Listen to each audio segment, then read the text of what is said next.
Bonjour à toutes et à tous, bienvenue dans cette nouvelle vidéo. Aujourd'hui on va parler de Pipedrive, on va voir ensemble pas à pas comment authentifier un domaine sur le module campagne de Pipedrive. Allez, c'est parti. Avant de commencer, n'hésitez pas à vous abonner si ces vidéos vous plaisent. Aujourd'hui on est 7000 sur la chaîne et si on atteint les 10 000 abonnés, on organise une formation ou plusieurs formations gratuites un peu partout en France. Donc dans cette vidéo, il va vous falloir deux onglets, un onglet avec Pipedrive sur le module campagne au niveau des paramètres, dans le troisième sous-onglet authentification de domaine, ça c'est la première chose puisque c'est ici qu'on va rajouter le domaine, et dans un deuxième onglet vous allez ouvrir votre provider de domaine, là où vous avez acheté votre nom de domaine, donc là nous en l'occurrence c'est OVH, ça peut être One and One, ça peut être n'importe quoi, Gandhi, ce que vous voulez, enfin là où vous avez acheté votre domaine, vous l'ouvrez puisqu'on va aussi en avoir besoin.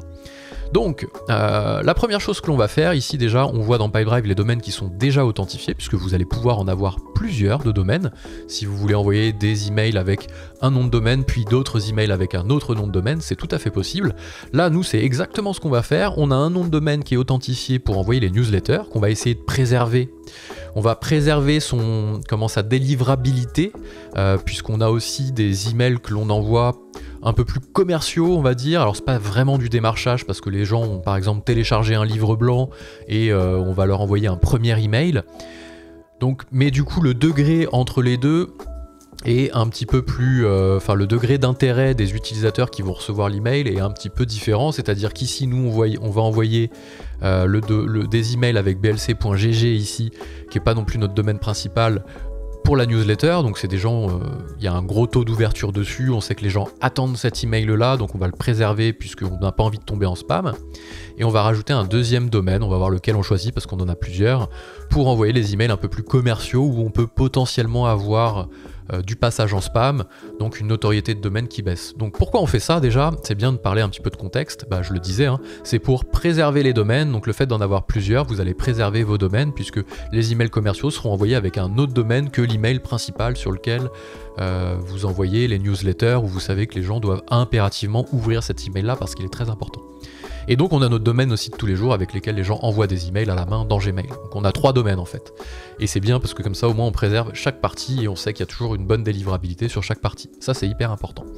Donc là, une fois que vous avez fait ça et qu'on a dit ça, on clique sur le bouton plus, hop, ajouter un domaine, et là tout simplement vous allez entrer le nom de domaine à authentifier, il vous explique, donc là nous en l'occurrence on va regarder lequel on va choisir, je sais pas, moi on va prendre par exemple blc-conseil.fr, c'est pas mal, on en a acheté plusieurs nous quand on a créé BLC, blc-conseil.fr me semble bien à propos pour ça, donc on va aller ici et on va rentrer blc-conseil.fr et on va obtenir les enregistrements DNS, hop. Ça c'est quoi ici? En fait il va vous générer des enregistrements que vous allez mettre vous de votre côté au niveau des enregistrements DNS, il y en a 3 à mettre, elles sont expliquées ici. Vous allez les rajouter dans votre logiciel de domaine, donc en l'occurrence nous OVH, et c'est ce qui va permettre de faire le lien entre Pipedrive et OVH, un petit peu comme de la double authentification lorsque vous vous connectez à un site avec votre adresse email et qui vous envoie sur votre smartphone un code à saisir, ce qu'on appelle la double authentification, mais c'est ce qui permet de vérifier que c'est bien vous qui envoyez ou qui recevez le message, ou qui essayez de vous connecter. Et bien là c'est pareil, parce qu'en fait on va donner à Pipedrive l'autorisation d'envoyer des emails avec blc-conseil.fr, donc pour pouvoir le faire, il va falloir qu'on enregistre ça nous côté nom de domaine, d'accord? Donc là, hop, tout simple, on en a 3 à faire.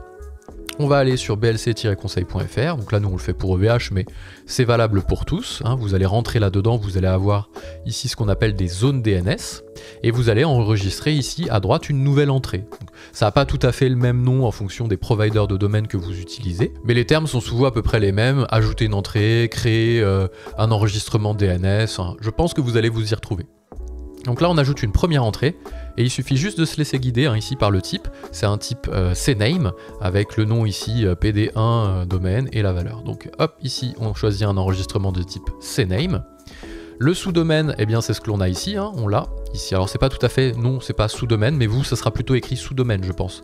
Donc là vous allez copier ça, hop, et vous allez le mettre ici. Et vous allez voir qu'il faut faire attention parce que là, il y a un problème. C'est qu'il ne faut pas répéter blc-conseil.fr. Il est déjà là. En fonction des providers de domaine, vous n'avez pas besoin de le répéter. Donc nous, ça, on va l'enlever. Et on va juste prendre ça. Vous voyez ici, pd1._domainkey.blc-conseil.fr. Ici, pd1._domainkey.blc-conseil.fr. Hop, pas de souci.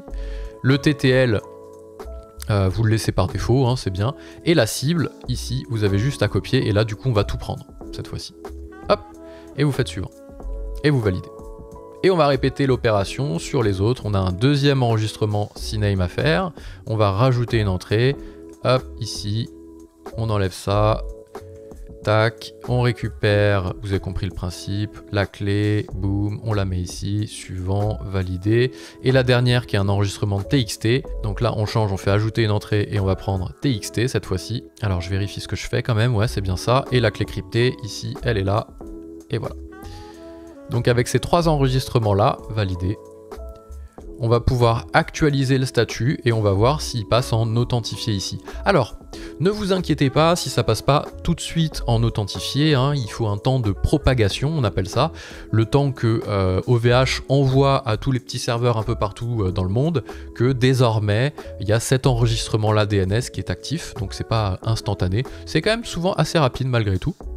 Donc là, il y a une erreur, assurez-vous d'avoir correctement saisi le nom et la valeur de chaque enregistrement, donc là, ici, a priori, cet enregistrement TXT est introuvable, donc c'est cet enregistrement-là qui n'est pas encore fait. On va vérifier. Est-ce qu'on l'a fait d'ailleurs? Je pense à ça. Sous-domaine. Ah oui, j'ai fait n'importe quoi, regardez, j'ai oublié d'enlever ça, je suis sûr. Bah c'est bien, ça fait une petite erreur. On est en cas réel. Hop, et on va faire suivant. J'irai enlever l'autre après pour pas foutre le bordel. Ici, je vais faire un tac. Il est où mon petit? Il est là, c'est celui qui est faux. Avec 2 fois BLC-conseil, donc je supprime l'entrée juste pour que ce soit plus propre, ça n'aurait pas dérangé. Hein.